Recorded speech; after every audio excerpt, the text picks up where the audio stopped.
উমর রাদিয়াল্লাহু তাআলা আনহুর কাছে মনে হচ্ছিল যেন স্বয়ং আল্লাহ এতক্ষণ তার সাথে কথা বলেছেন, তার মনে জাগা প্রতিটি প্রশ্নের উত্তর দিয়েছেন।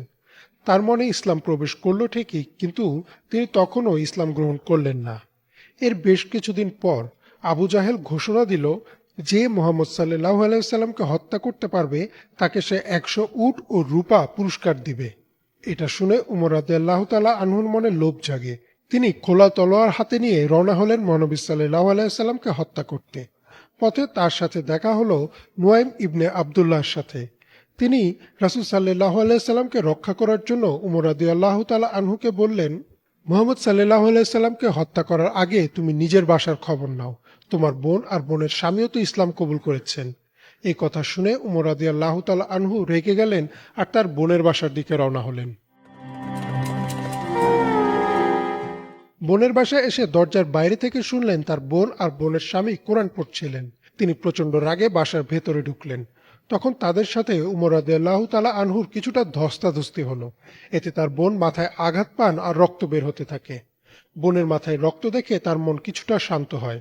তিনি তার বোনকে বললেন, তোমরা কি পড়ছিলে দেখাও আমাকে, আমি দেখতে চাই। উমর রাদিয়াল্লাহু তাআলা আনহু সে সময় পড়তে জানতেন।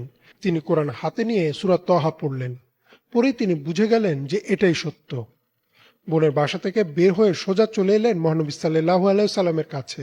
তার হাতে তখনও খোলা তলোয়ার ছিল। তাই সাহাবারা ভয় পেয়ে গেলেন। একজন দৌড়ে ভেতরে এসে মহানবী সাল্লাল্লাহু আলাইহি সাল্লামকে বললেন, খোলা তলোয়ার হাতে উমর এসেছেন। মহানবী সাল্লাল্লাহু আলাইহি সাল্লামের পাশে ছিলেন হামজা রাদিয়াল্লাহু তাআলা আনহু। তিনি বললেন, তাকে আসতে দাও। যদি আল্লাহ তার ভালো চান তাহলে সে ইসলাম কবুল করবে, আর যদি তা না চান তার তলোয়ারই হবে তার শেষ পরিণতি। দরজা খোলা হলো। উমর রাদিয়াল্লাহু তাআলা আনহু এসে মহানবী সাল্লাল্লাহু আলাইহি সাল্লামের সামনে বসলেন আর বললেন, হে রাসূলুল্লাহ, আমি এসেছি এক আল্লাহর উপর বিশ্বাস করতে আর সাক্ষ্য দিতে যে আপনি তার রাসূল।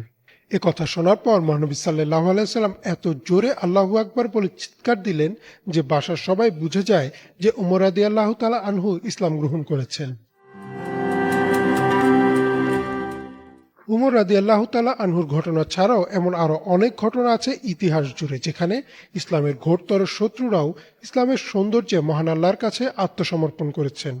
আল্লাহ কোরআনে বলেন, আপনি যাকে চান তাকে সৎপথে আনতে পারবেন না, তবে আল্লাহ যাকে ইচ্ছা সৎপথে পরিচালিত করেন এবং তিনি ভালো জানেন কারা হেদায়েত পাওয়ার যোগ্য। আর তাই আমাদের উচিত প্রথম অবস্থায় কারো কার্যকলাপে তাকে বিচার না করা, কারণ আল্লাহ কখন কাকে হেদায়েত দেন তা তিনিই ভালো জানেন।